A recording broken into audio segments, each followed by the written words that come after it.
राष्ट्रीय स्वयंसेवक संघ यानी कि आरएसएस के सर संघ चालक मोहन भागवत लंबे समय से सार्वजनिक जीवन करीब मौन जैसी स्थिति में थे, लेकिन चुनाव के तुरंत बाद नागपुर में संघ से ही जुड़े कार्यकर्ता विकास वर्ग द्वितीय के समापन कार्यक्रम में उन्होंने कुछ खरी खरी बातें की है, जिसके बाद सियासी जगत में उसे लेकर चर्चाएं हैं। अपने अपने तरीके से ये समझने की कोशिश हो रही है कि उन्होंने ये बातें क्यों कही है। चूंकि संघ और बीजेपी का जो नाता है वो नाता इतना अटूट है, लिहाजा भागवत की जो बातें हैं उनको कुछ एक वर्ग सत्ता पक्ष को नसीहत के दौर पे देख रहा है, तो दूसरा वर्ग इस तौर पर कि संघ देश में कटुता के माहौल में बदलाव चाहता है।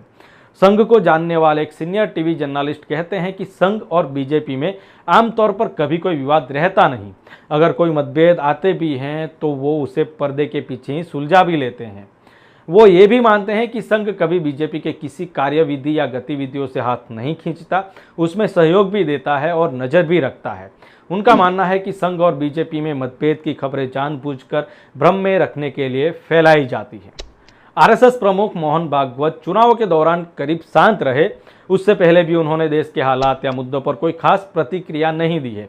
ये संयोग है कि केंद्र में दोबारा बीजेपी की अगुवाई और नरेंद्र मोदी की लीडरशिप में एनडीए की सरकार बनने के बाद उनका इतना दो टूक कहने वाला भाषण सामने आया है।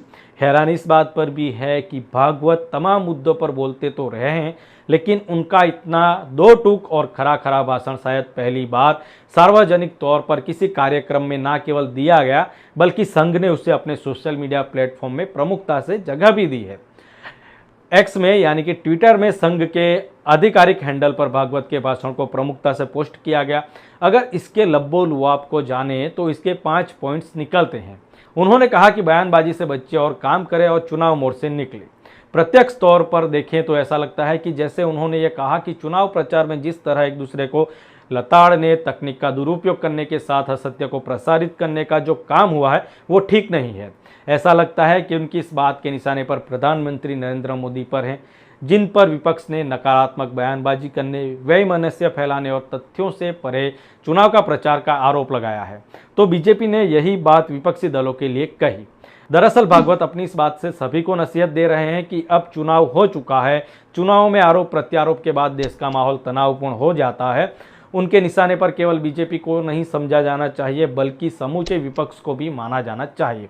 मणिपुर की बात पर कौन है असल निशाने पर, तो मणिपुर में जो स्थिति है वो करीब साल भर से बनी हुई है। वहाँ तनाव है। इसे लेकर राज्य के मुख्यमंत्री वीरेंद्र सिंह पर सीधे आरोप लगे कि इस जातीय समस्या में एक वर्ग का साथ दे रहे हैं।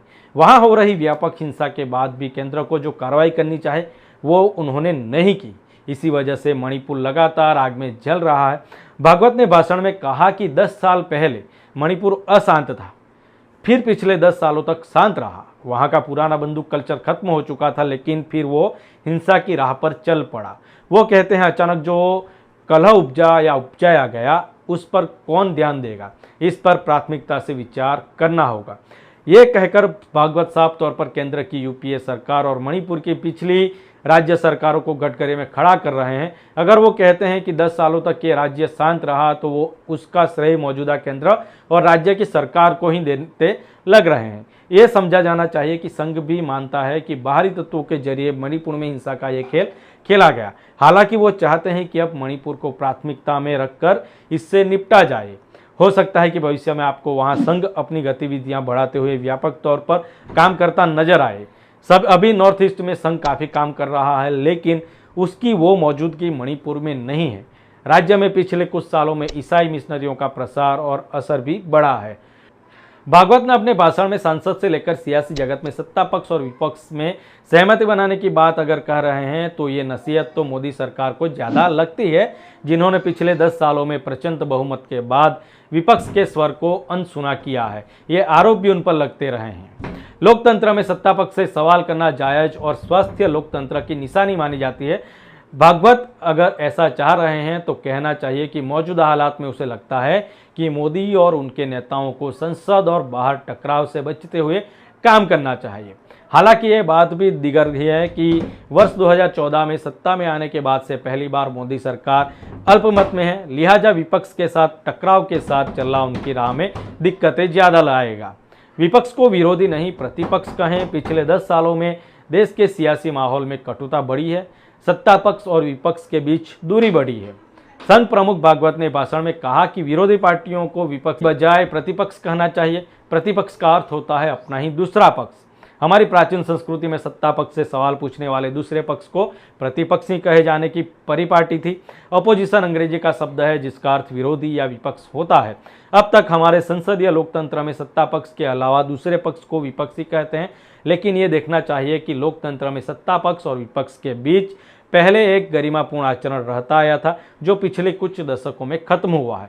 बेशक भागवत ये कहकर अगर सत्ता पक्ष को सहमति बनाने की नसीहत दे रहे हैं तो ऐसा नहीं कि विपक्ष को क्लीन चिट दे रहे हैं, बल्कि उनसे भी विरोधी की बजाय एक अच्छे विपक्ष की तरह व्यवहार की अपेक्षा कर रहे हैं। हालांकि इस तरह की भावना हमारे देश के सियासी माहौल में आ पाएगी, ये बड़ा सवाल है। तो कुल मिलाकर ये जरूर लग सकता है कि भागवत के निशाने पर मोदी और बीजेपी है, लेकिन वास्तव में ऐसा लगता नहीं है, बल्कि वह अगर सत्ता पक्ष को कुछ संभलने की ताकीद दे रहे हैं तो विपक्ष को भी बेहतर होने की वे सलाह दे रहे हैं। लेकिन कहीं ना कहीं हम ये भी कह सकते हैं कि उनके द्वारा ये नसीहत भाजपा को और मोदी को भी दी जा रही है, क्योंकि जब से बीजेपी सत्ता में आई है तब से जो मणिपुर की घटना है, मणिपुर की घटना को लेकर प्रधानमंत्री लगातार चुप बैठे हैं और वहाँ पे शांति का प्रयास नहीं किया जा रहा। और साथ साथ जो पिछले 10 सालों में विपक्ष को जैसे कमज़ोर कर दिया गया था, तो कहीं ना कहीं ये नसीहत बीजेपी की तरफ ज़्यादा लग रही है और विपक्ष को भी साथ साथ नसीहत देते दिख रहे हैं। वीडियो को शेयर जरूर करें, चैनल सब्सक्राइब करना बाकी हो तो कर लीजिएगा, पेज फॉलो कर लीजिएगा, कमेंट में अपनी राय भी बताइएगा।